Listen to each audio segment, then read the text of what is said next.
guys, welcome back. Today's video is going to be a disappointing products. I come to you minimal faced. I didn't want to wear a ton of makeup today, but I definitely wanted to film a video for you guys, so I went very natural. But the products I want to talk about today are things that completely disappointed me in one way or another. Either it was the formula, the price, or just the fact that the product didn't work the way I wanted it to. So if you're interested, you want to find out these 1, 2, 3, 4, 5, 6 products that have disappointed me currently, then just keep watching. Alright, so the first thing I wanted to mention is a mascara. This actually came in one of my BoxyCharms. It's from the brand Wander Beauty, which I don't think I've heard of that brand before. And this is not a good mascara. It's called the Unlashed Volume and Curl Mascara. The only thing I like about it is the packaging because it comes in a cute little tube, so I feel like that would be great for traveling.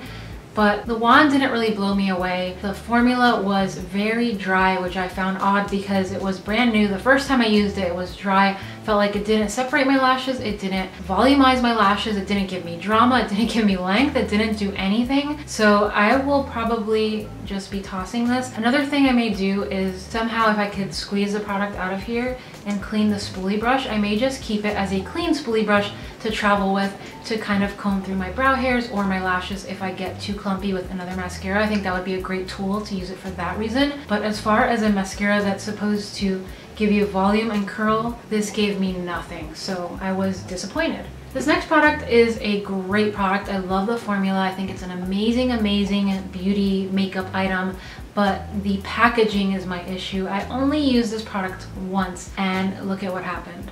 This is the applicator. It completely lost the sponge inside of here and I don't know what to do. So for the life of me, I don't know what to do. So I think I may use a Q-tip or something like that to kind of dig in there and get the product out. But it's basically a liquid highlight from Josie Maran. This is your coconut water eyeshadow. In the shade Playa del Pink. It's a beautiful, soft, kind of champagne rose gold, but very soft and subtle. It's great for highlighting right in here. But like I said, packaging fail because where is my little applicator? It's completely gone. And I'll show you guys how it should look because I also have the one in Rio de Rose Gold, which is another really pretty color. But this one luckily still has the doe foot applicator on it, which is how the other one should look. I don't know how it's separated, but yeah, that's kind of a pain because these are pricey and the fact that I've only used it I think once or twice and it's already broken is disappointing to me. So I had to mention that. So definitely be careful if you're purchasing these. Check them before you purchase them. Make sure that the little sponge applicator is connected.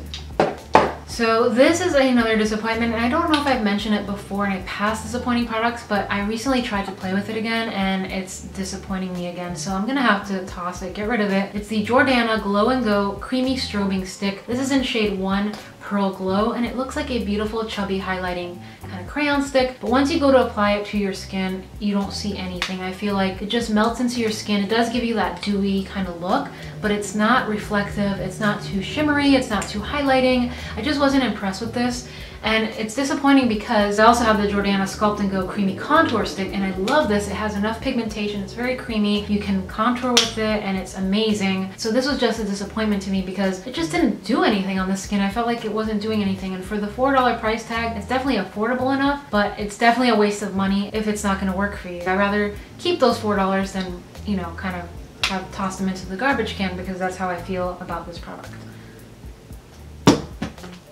Alright, this next product is something that has disappointed me from the moment it was released. I've tried again and again to just see if I can work with different brushes or just different techniques and it still disappoints me. I'm not impressed, I don't like it, and maybe it's because I'm not partial to creamy textured blushes. But this one in particular, the formulation, I don't know, it's just not an easy product to blend or apply to the skin. And I'm talking about the Colourpop Super Shock Cheeks. So these are their blushes that are in the same formulation as their Super Shock eyeshadows, and I love their eyeshadows and they apply well with your fingers, with synthetic brushes. They're very pigmented. You can even blend them before they dry and set. But as far as a blush in the same formula, I don't know what it is. I don't like it. I feel like it's really hard to pick it up on the brush. Even with my fingers, it's very patchy and splotchy and it's just pass for me. I'd rather go for a powder blush. If I am going to use a cream blush, I'll show you the one that's my favorite. And it's also affordable. The ones from NYX, these are the Rouge Cream Blushes. They come in these round pans like this, and they're definitely pigmented. They're large enough that you can swirl a synthetic brush in there. I love little stippling brushes. They're perfect for this, and they blend onto the skin, they apply, and they're just so much better. So if you're looking for a cream blush and you're looking for something drugstore, something affordable, I say pass on Colourpop and check out NYX because I'm much more impressed with these. They're just a lot better.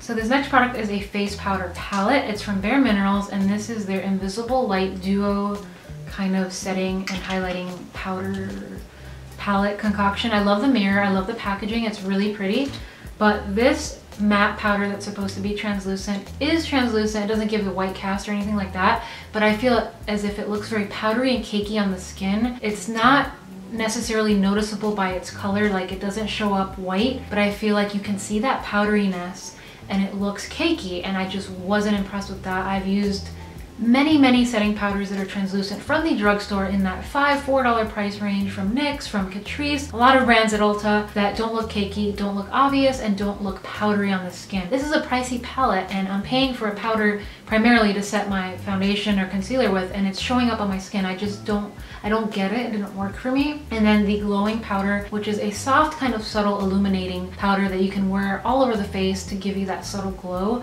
didn't really translate on the skin. I felt like when it swatched, it was pretty on the back of my hand, but on the face, I wasn't impressed. It wasn't doing anything for me. It wasn't giving me anything. I'd rather go with the Hourglass Ambient Lighting powders. Those are amazing. They give you that subtle glow without being too intense, that you can entirely set the face with those. This really didn't do anything.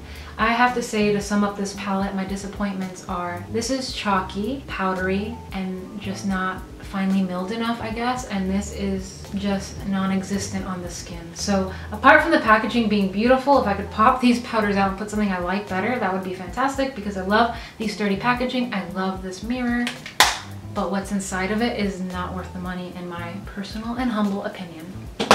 And then rounding down, this is the very last product. It's something I actually raved about in a past, I believe, favorites video or in a hair care video, and I liked it because I had used it twice and I felt like it was invigorating. I did feel it tingling in the scalp, so I felt like it was doing something, but honestly, after using it for the last couple of months, I haven't noticed a difference, and I feel like it was a complete waste of money. And what I'm talking about is the Brio Geo Scalp Revival Charcoal and Coconut Oil Micro Exfoliating Shampoo. This is supposed to get rid of buildup, any kind of residue that you have from your last shampoo, from styling products, things like that. But it's also supposed to kind of nourish the scalp and combat any kind of dandruff or dry scalp issues. And you do feel that tingling sensation. It smells like mint. It's very invigorating, it is.